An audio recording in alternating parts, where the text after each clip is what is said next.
pays l'honneur d'accueillir à présent un frère que nous connaissons, qui toujours avec nous aussi.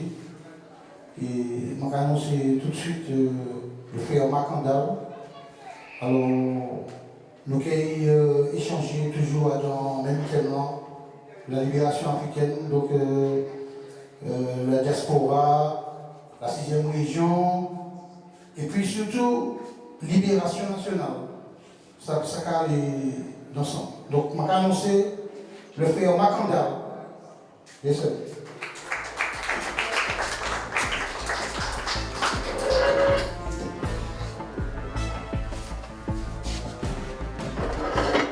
Alors, ils vont intervenir en collégial. Hein.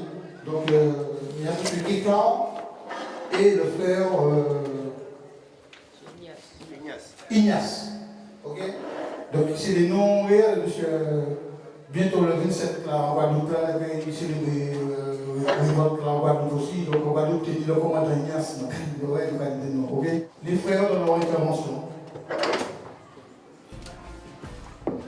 Je vais commencer d'abord par souhaiter condoléances au peuple éthiopien, au grand peuple éthiopien, les Africains martiniquais, et surtout Sa Majesté Haïlé Sélassié Ier, qui pour nous, c'est un homme très beau talent, un homme qui a en grande importance pour nous, de par le travail là qu'il fait pour l'Afrique, pour l'unité africaine, pour l'organisation de l'unité africaine. Du fait que dans ces mois-là qui passaient, les manigances des puissances impérialo-sionistes qui a instrumentalisé la division des Noirs, la division du monde pour modifier les frontières et puis pour contraindre les États résistants qui parlaient soumettre Koyo au nouvel ordre mondial, au diktat des Illuminati, eh bien, parmi les puissances occidentales, notamment l'Amérique, eh bien, ils ont financé le désordre et le terrorisme qui, dans les mois derniers, coûtait la vie en Irak à une dizaine d'Éthiopiens qui assassinaient froidement par l'argent et par les armes des Américains et du sionisme. Parce qu'il faut rappeler que l'Éthiopie a célébré 3 jours de deuil. 3 jours de deuil à l'occasion de ces événements-là. Et que pour nous, ici, dans la Journée de l'Afrique, nous pouvons parler de ça. Et c'est pour ça qu'on a commencé par condoléances liminaires là, pour justement comment dirais-je, rappeler à la mémoire des Éthiopiens qu'ils ont assassiné froidement. Pour qui? Parce que c'est des chrétiens orthodoxes.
nous avons constaté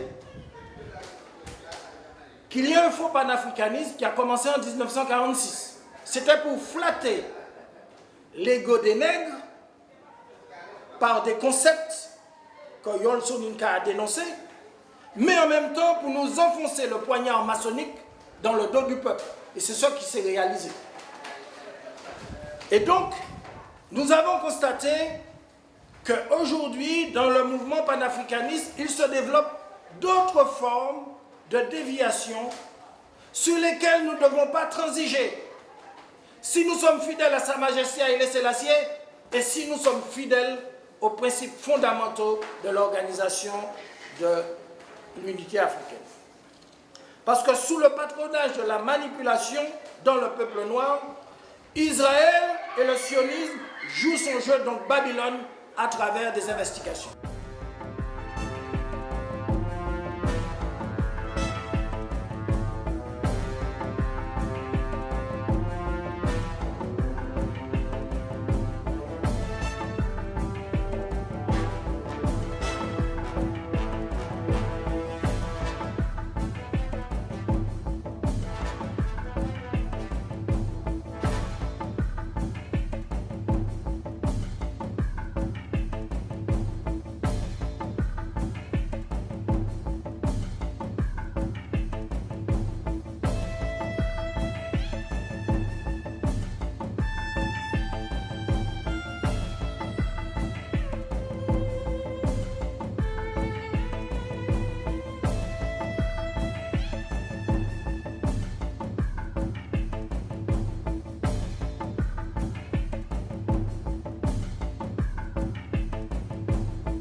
Je vais vous citer un document. C'est un document que vous pouvez vérifier. Ce document s'appelle, alors je vous ai parlé de la France-Afrique continentale et ensuite du plan de la France-Afrique Outre-mer qui a été réalisé pour justement aplanir la situation telle qu'elle existe aujourd'hui. Il y a eu l'intervention des pseudo-intellectuels qui ont flatté, ils appellent ça négritude, mais nous disons qu'il s'agissait de flatter l'ego nègre pour lui enfoncer le poignard dans le dos du peuple.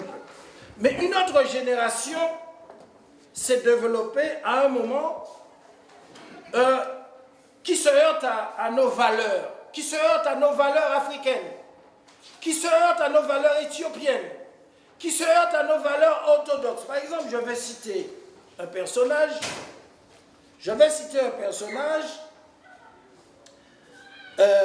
que j'appelle diable en personne aux Antilles-Guyane et dans la diaspora. Pourquoi?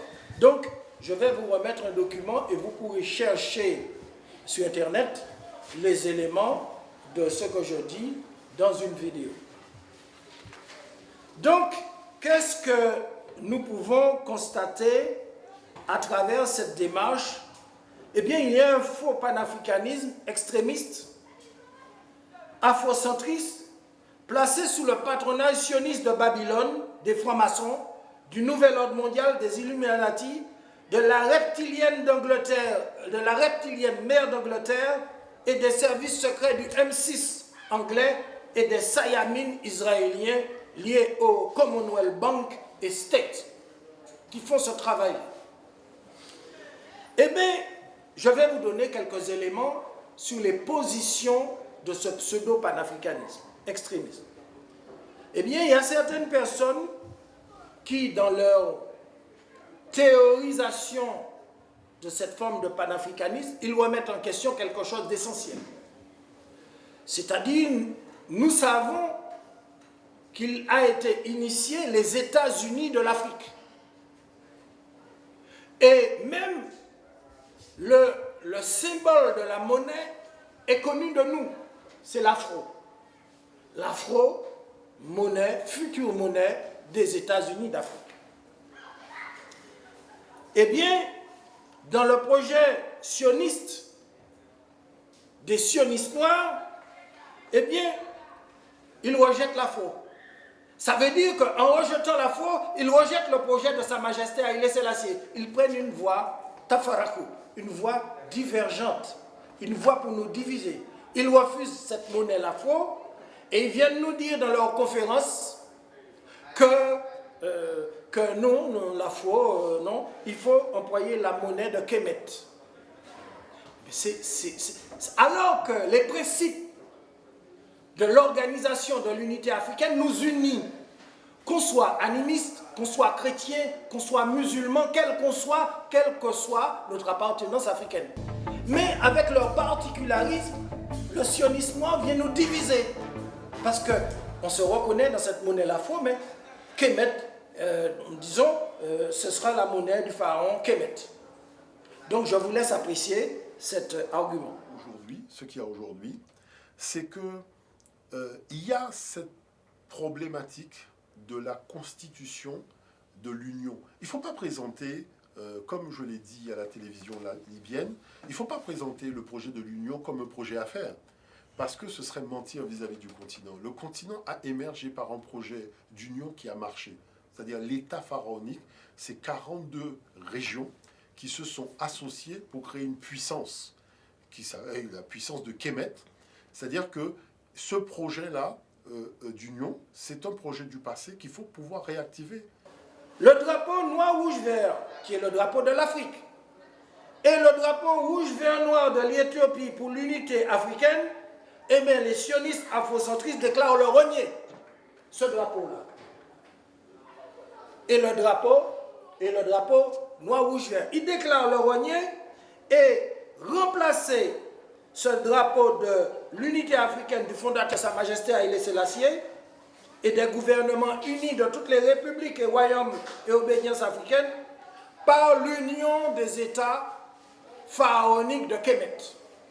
Alors, cela nous met en plein désaccord au niveau des États, des populations de l'Afrique. C'est le grand chambardement, le grand bouteille écrasé. Ils défont ce que Sa Majesté Haïlé Sélassié a construit et ce que nos aînés qui luttaient dans le mouvement panafricaniste de libération ont institué. Je continue. Les afrocentristes, tellement ils n'ont pas une vision égalitaire, rationnelle et objective de la science politique, eh bien, ils revendiquent, alors que nous avons déjà choisi une monnaie, ils revendiquent le symbole de l'œil du dollar, nous savons que l'œil qui se trouve du dollar, c'est un symbole franc-maçon. C'est un symbole des Illuminati et c'est un symbole des sionistes. Donc, ils revendiquent l'œil du dollar et même la Maison Blanche. Alors, ça veut dire que nous ne sommes pas dans un projet progressiste, un projet de justice, mais nous sommes dans un projet équivoque. Même quand on m'a interrogé à la télévision pour me parler de l'Occident et de la quintessence de la pensée, je leur ai demandé où se trouve la pyramide en Occident qu'il y a sur le billet du dollar. Parce que c'est quand même surprenant qu'un gars te dise, voilà, moi je suis leader mondial, en mettant sur son billet quelque chose qui n'est pas chez lui. Je vais beaucoup plus loin. Je vais beaucoup plus loin parce que nous avons dénommé l'un des représentants de l'afrocentrisme, le diable en personne. Pourquoi? Ils attaquent même nos symboles d'unité, c'est-à-dire la croix du christianisme orthodoxe est qualifiée de fétiche. Le makam, où les croyants musulmans tournent, est qualifié de fétiche. Tout ce qui concerne les religions monothéistes sont qualifiés de fétiches. Donc, par conséquent, ils renient l'essentiel de, comment dirais-je, de nos fondements. Ils fustigent l'essentiel de nos fondements et tout ce qui nous concerne concernant nos croyances, etc., ils ramènent ça à des recherches historiques, à des papyrus, à des hiéroglyphes, parce qu'ils sont des restaurateurs de la civilisation pharaonique. Vous voyez, prenons le cas par exemple des gens qui sont de croyances musulmanes et qui vont à la Mecque. Vous demandez c'est quoi? C'est une pierre noire. Bon, et qu'est-ce qu'on fait avec cette pierre noire? On tourne autour de cette pierre noire. Vous savez, c'est de l'animisme. On peut tourner autour d'un arbre, on peut tourner autour d'un bout de bois, on peut tourner autour d'une pierre. Je dirais la pratique est la même. Bon, vous me demandez le terme de fétiche. Bon, vous sortez un objet qui a été fait en fer et qui représente une divinité africaine. Mais la croix de Jésus-Christ est un fétiche. Je dirais, il faut quand même être honnête. C'est-à-dire les pratiques sont les mêmes partout. C'est toujours les mêmes choses. Et par conséquent, ils ne peuvent pas nous accepter en tant que croyants, en tant qu'Africains. Ils ne peuvent que nous diviser. Et certains d'entre eux disent que si un Africain est musulman, il n'est pas africain. Ça voudrait dire aussi, si un Africain est du christianisme orthodoxe, il n'est pas africain. Donc vous voyez jusqu'où vont ces propos, et ces propos se tiennent dans la diaspora, où vous avez une population africaine qui a été déplacée dans son berceau naturel et qui est en quête de savoir, qui est en quête de l'Afrique, qui est en quête de spiritualité, qui est en quête de connaissance.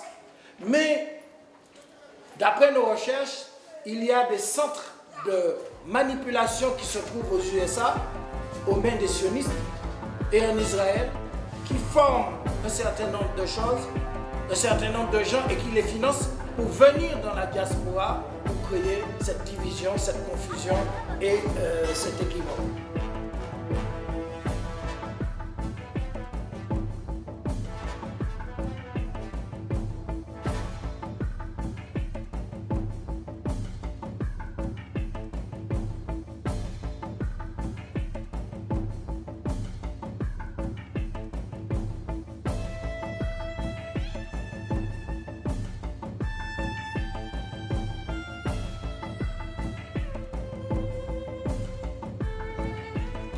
Donc nous, la question que nous voulons poser aujourd'hui, c'est que est-ce que nous, Rastafari, que nous acceptons le faux panafricanisme extrémiste, afrocentrisme en connaissance de cause,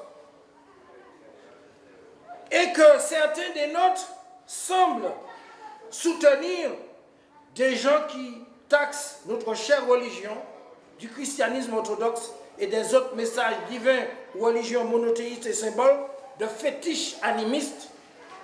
Et je vous réfère à la vidéo de M. Omotunde. Et je rappelle que M. Omotunde, je me permets de le nommer, il n'est pas connu par les spécialistes qui peuvent faire des investigations sur sa démarche. Mais je vais vous faire un rappel très rapidement sur les fondements de l'égyptianisme. Je vous cite un auteur qui dit que Napoléon, grand colonialiste et impérialiste, fonda personnellement une institution appelée Fondation égyptienne, qui était en apparence une association scientifique de recherche, comme ces gens des afrocentristes qui viennent nous voir, qui font des recherches, ils éditent, qui était soi-disant une association scientifique destinée à l'investigation de l'histoire et de la culture égyptienne ancienne. Mais le but essentiel, c'était de diviser les Africains pour régner. Et on vous dit on vous cite, c'est pour ça qu'il faut concerner les origines, la genèse de l'égyptologie. On vous dit que cette forme d'afrocentrisme extrémiste, c'est une courroie de transmission du sionisme. Parce qu'en réalité, on vous cite des penseurs comme Claude Cérizy, Linon Rousset, Sylvestre de Sacy et d'autres chercheurs français qui rédigèrent des écrits sur l'égyptianisme, la civilisation pharaonique pour l'élaboration d'une doctrine du national-chauvinisme, exactement comme le nazisme. Et on nous dit que 3 juifs européens constituent Bernard Lewis, Arthur Lomné David, 1811-1822, David Léon Cohen, juif français, contribua à l'expansion de ce national-chauvinisme. Et à partir de ça, les plans de l'Angleterre ont été mis au point à partir de juillet 1915, avec le soutien de l'Angleterre et de McMahon, et avec l'armement politico-militaire de l'Angleterre, comme aujourd'hui ça se passe en Irak, avec les terroristes qui sont armés par l'Angleterre, qui envoient des Antillais s'exploser là-bas en Irak et en Syrie. Nous savons que c'est la France, nous savons que c'est l'Angleterre, nous savons que c'est le service de renseignement anglais du M6 et le service de la DST et de la CIA qui organisent ces complots. Eh bien, comme à l'époque, avec la protection politico-militaire de l'Angleterre, Lawrence D. d'Arabie, qui est un Anglais, a créé les conditions pour l'exécution du plan du colonialisme, pour partager secrètement les régions du Moyen-Orient. La France contrôlait le Liban, la Syrie, et ils voulaient contrôler l'Éthiopie, qui n'ont pas pu. La France contrôlait le Maroc, l'Angleterre contrôlait, etc., etc. Et aussi, ils ont exécuté les plans du colonialisme, à partager secrètement les régions aussi de ces régions, et ils vont signer un accord secret, la convention qu'on appelle des généraux Saïs et Picon, et pour réaliser aussi la programmation de l'occupation et du partage de l'Afrique.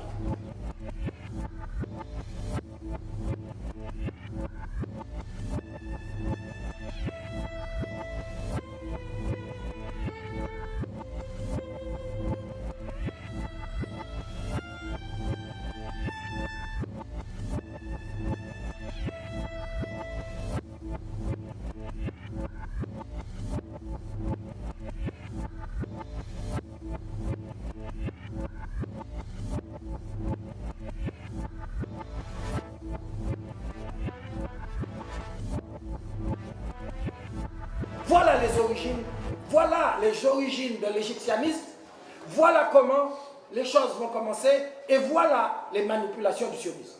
Donc par conséquent, si en tant que panafricanistes, nous devons être garants de la doctrine de Sa Majesté Haïlé Sélassié, qui est une doctrine généreuse de tolérance et d'intégration des peuples africains.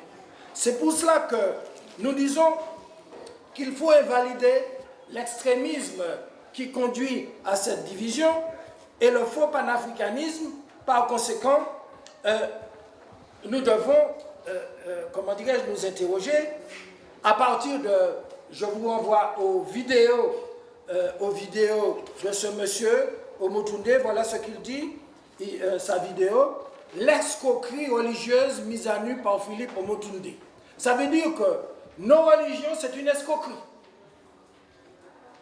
Donc, s'ils adorent, s'ils prennent Pharaon pour Dieu et son prophète, nous reconnaissons Jésus, Haïlé Sélassié, nous reconnaissons Moïse, nous reconnaissons Mohamed, mais pas Pharaon. Parce que Pharaon, en réalité, c'était l'opposant. C'était l'opposant qui était,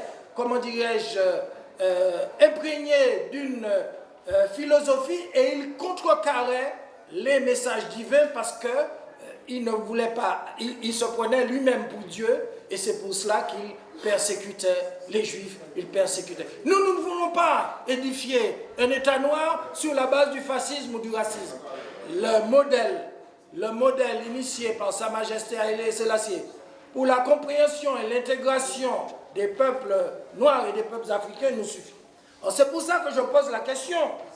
Est-ce que nous, Rastafari, nous pouvons nous identifier avec des gens qui dénoncent le christianisme orthodoxe, qui dénoncent les religions révélées? N'est-ce pas la preuve d'un travail de destruction ethno-raciale, afrocentriste, noiriste, des gens qui se sont infiltrés par Israël dans le panafricanisme que nous devons dénoncer. Comment expliquer les connivences entre les sionistes afrocentristes et des éléments néocolonialistes martiniquais? Comment expliquer les connivences qui existent entre les éléments néocolonialistes, entre les afrocentristes et des éléments néocolonialistes martiniquais qui sont des collaborateurs du système en Martinique, en Guadeloupe, en Guyane et aussi certaines associations. En Martinique, nous avons constaté qu'il y a eu des réunions à l'Atrium. Il y a eu des réunions au conseil régional qui est le siège de la collaboration et de la néocolonisation par un certain nombre de politiciens, d'intellectuels de l'éducation nationale française se réclamant du panafricanisme à l'Atrium. Et nous avons constaté des manœuvres consécutivement néocolonialistes qui sont orchestrées par Babylone concernant la récupération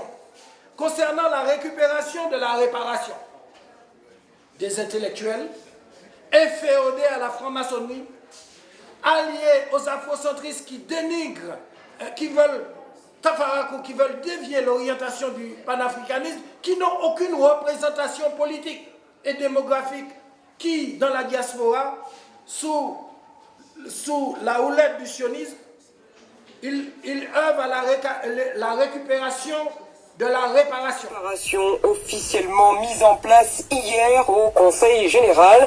C'est une structure constituée dans tous les pays de la CARICOM. Elle a pour but d'engager le processus de réparation pour les victimes de l'esclavage. Il faut savoir que le CARICOM a des avancées dans cette matière et il est conseillé par de grands cabinets juridiques britanniques qui ont estimé donc qu'il y avait bien matière à engager des poursuites judiciaires pour obtenir réparation auprès des anciens pays colonisateurs et pour toutes les conséquences aujourd'hui encore de l'esclavage sur le développement notamment des pays caribéens. Alors en Martinique, l'une des priorités du comité sera de lutter pour la décolonisation. Milka Valentin, vice-présidente du CNR, donc du Comité national pour la réparation en Martinique, s'explique au micro de Clara Vincent. Ici en Martinique, le premier point d'achoppement pour la réparation, c'est la décolonisation. Donc le premier objet de ce comité national de réparation Martinique, c'est lutter pour la décolonisation qui est consubstantielle à la réparation.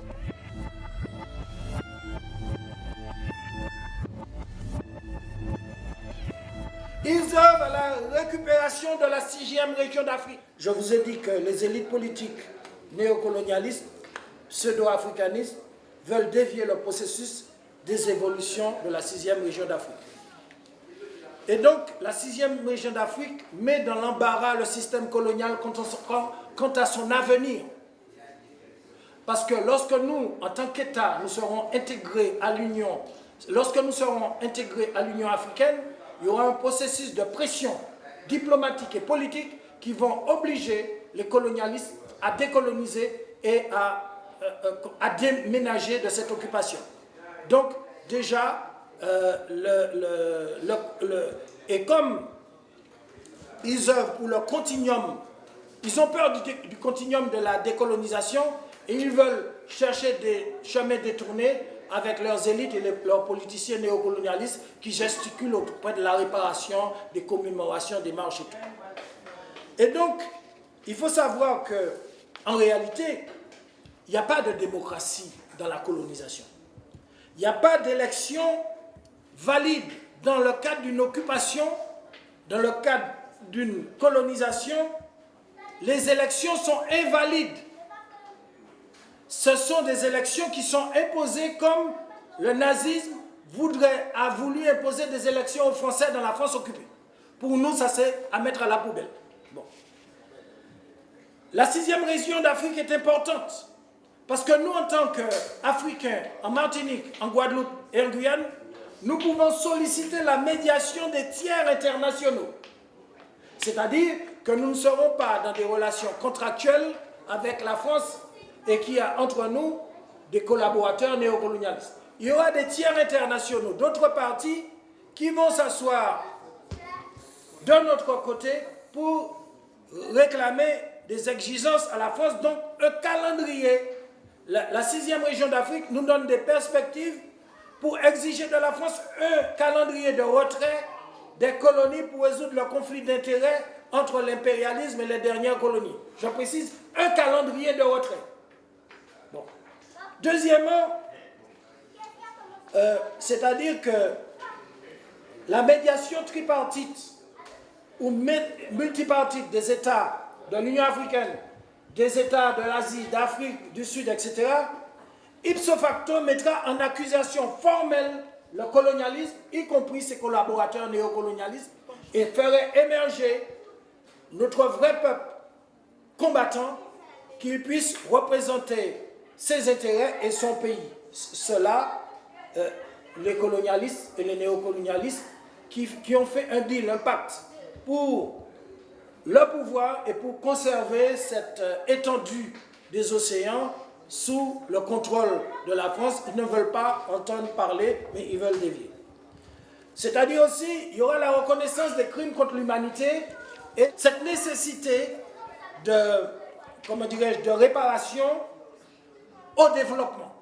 Ce n'est pas une somme telle que Malsa le demande, mais c'est une somme qui sera imprescriptible, qui sera affectée au budget de nos États.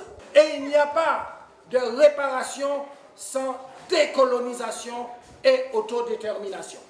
Donc, il y a une farandole, il y a une escroquerie à travers les démarches de ces gens qui collaborent, de ces intellectuels et de ces politiciens qui collaborent avec le système colonial. Pourquoi ils collaborent? Eh bien parce qu'ils ont fait un deal avec le nouvel ordre mondial qui veut garder l'espace géopolitique des Caraïbes, de l'océan Atlantique, de l'océan Indien, de Polynésie, de la Réunion, etc., de manière à ce qu'il reste une puissance, la 3e puissance mondiale, et qu'ils cèdent le pouvoir comme ils ont fait avec les Senghor, les Mobutu et les Bokassa à ces gens-là, de manière à nous empêcher d'évoluer vers le retour à l'Afrique, c'est-à-dire le retour à l'africanité, et pour nous unir avec le continent africain et avec les pays émergents, dont l'Afrique, la Russie, la Chine, etc., qui peuvent nous donner une alternative. Et par conséquent, ils ne veulent pas payer. Ce que certains demandent comme réparation, 200 milliards, etc., c'est une farandole, c'est un leurre. Parce que il nous faut parler dans sciences politiques panafricanistes de dette imprescriptible de la réparation. Il faut une audite sur 400 ans afin que les colonialistes transfèrent ces sommes dans des États indépendants. Dans des États indépendants martiniquais, guadeloupéens et guyanais, et que cet argent qu'ils appellent transfert de fonds, ça ne représente rien.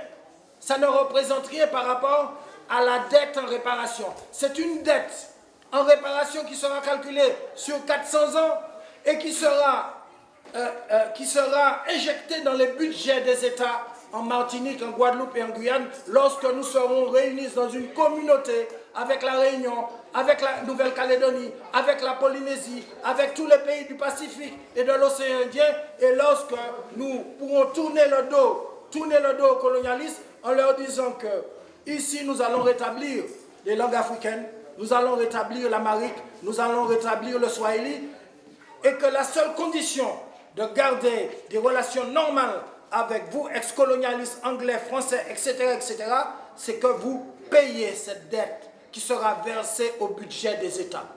Donc, par conséquent, nous voyons que cette récupération, il faut que nous, Rastafari, nous soyons les garants du panafricanisme, parce que nous sommes les pionniers. Nous ne devons pas cracher sur nos martyrs comme que nous avons perdu de nos frères qui ont été persécutés lorsque nous avons développé le mouvement Rastafari, qui ont été persécutés à l'Alma, qui ont été brûlés, persécutés à Rivière-Pilote, qui ont été assassinés, qui sont morts. Et j'évoque la mémoire de Ras Beben. Donc, nous sommes les gardiens du panafricanisme.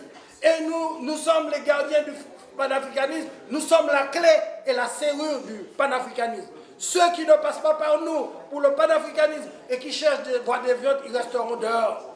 Et c'est par conséquent, c'est pour ça que Sa Majesté Haïlé Sélassié et sa philosophie nous donne des exigences sur lesquelles nous ne devons pas transiger.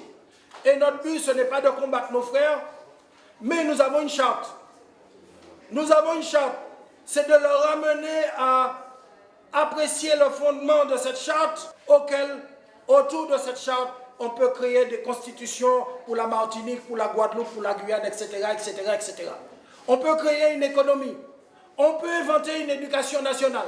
Et dans ces conditions que nous devons non pas combattre nos frères extrémistes, mais ne pas tomber dans leur piège, ne pas tomber dans leur jeu, parce que Rastafari, c'est l'alpha et l'oméga du panafricanisme. Nous avons perdu des martyrs à cause de cette cause. Nos femmes ont été dépossédées de leurs enfants à cause de cette cause. Nous devons rester fidèles à la ligne de Sa Majesté et nous ne devons pas céder aux tentations qui veulent infiltrer le mouvement panafricaniste, qui veulent créer différentes branches divergentes pour arriver à leur fin. Et c'est pour cela qu'ils ont choisi leurs collaborateurs et intellectuels pour parler de la réparation, pour parler de la 6e région d'Afrique, pour parler de la commémoration de l'abolition de l'esclavage, qui était une guerre de résistance des esclaves, qui n'était pas destinée à l'interruption du processus étatique constitutionnel de libération nationale, mais qui était destinée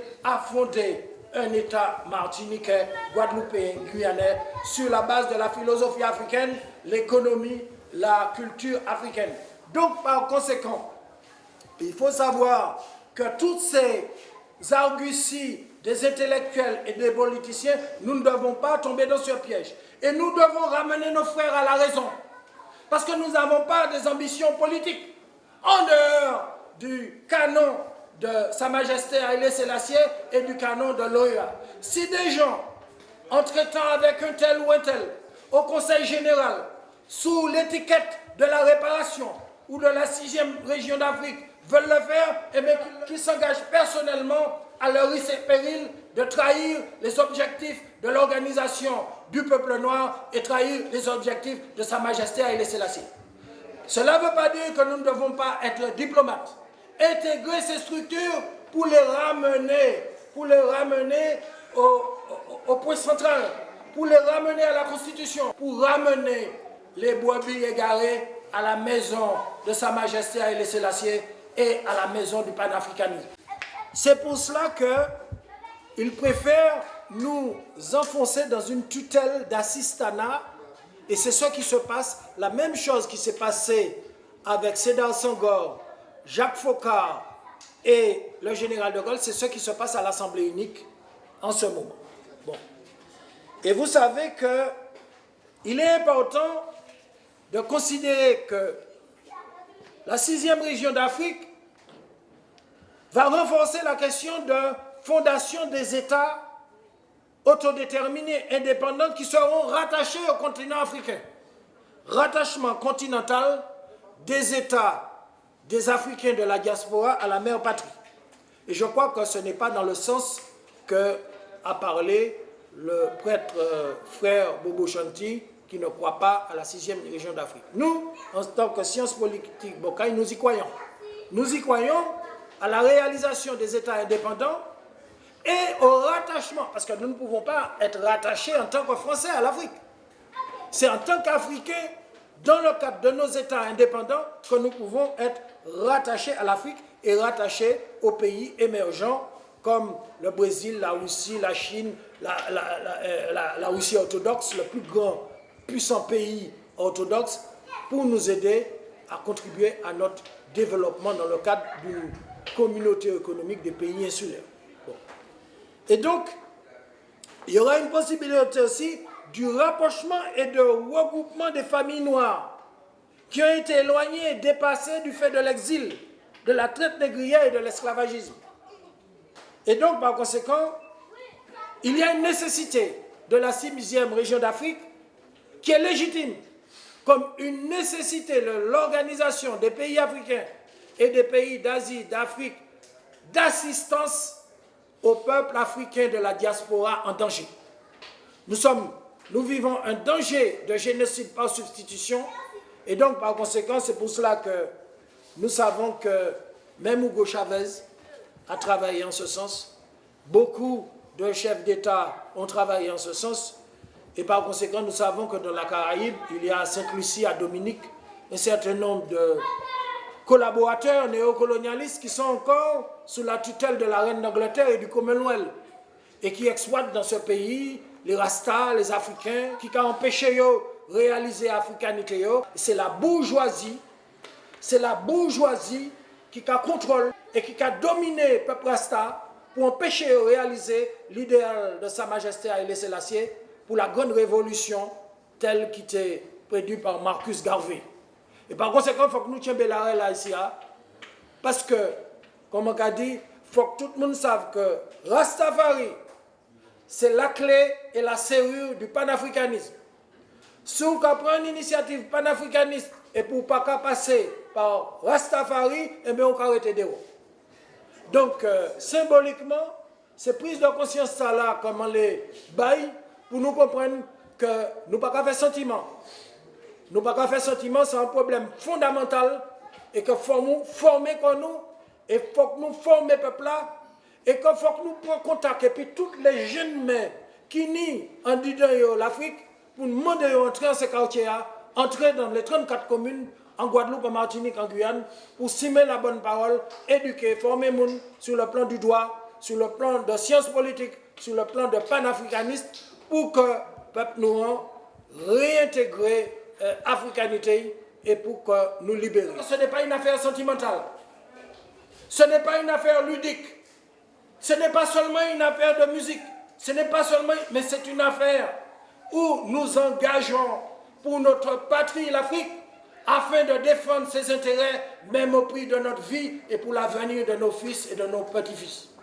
Et donc, par conséquent, vous devez comprendre qu'il y a une nécessité de ramener nos frères à la raison et de remettre dans le fil de la Constitution, dans le chemin qui nous mène à la victoire, parce que c'est pour la victoire nous allons aller, et par conséquent, c'est ce message que frères africains de Sainte-Lucie, de Dominique, de toute la Caraïbe, qui représentaient noblement l'Afrique depuis des années et qui n'ont jamais trahi et qui ont toujours continué la lutte, eh bien le message vous est donné pour l'union,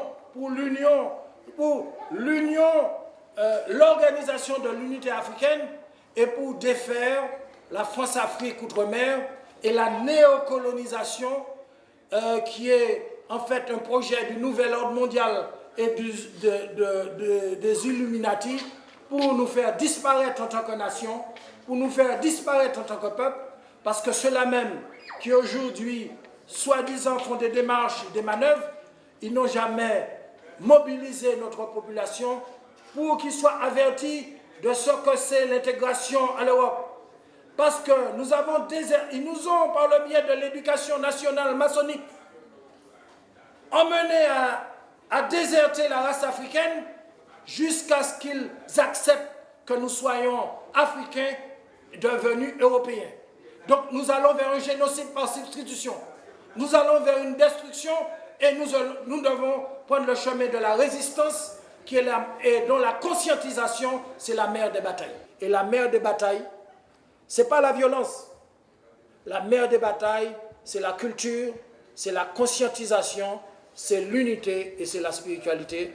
Je remercie en pile au nom de Sa Majesté Haïlé Sélassié, au nom des martyrs, Patrice Lumumba, Marcus Garvey, Malcolm X, Amilcar Cabral, Patrice Lumumba, au nom de tous ces Rastafari qui sacrifiaient quoi il y a dans le Caraïbe là, Inik Yopan, Inik Kimo, au nom de toutes les femmes qui ont persécuté parce qu'ils ont choisi de prendre distance vis-à-vis de l'éducation nationale qui était destinée à faire nous déserter l'africanité, au nom de toutes les martyrs qui tombaient ici à Martinique et au nom du grand martyr que nous pouvons vénérer, c'est Ras Beben, que Jodia Fokli a dans chez nous, Et il faut que nous sachions qu'il attend nous, que nous continuer le combat. Et c'est à ce chemin là que nous allons aller jusqu'à la victoire. Nous ne pas perdre rien. Nous savons que nous jouons un jour pour nous morts, pour nous nés, et nous nuit un jour pour nous morts. Gloire à Haïlé Sélassié. Gloire à l'unité africaine. Vive la révolution noire.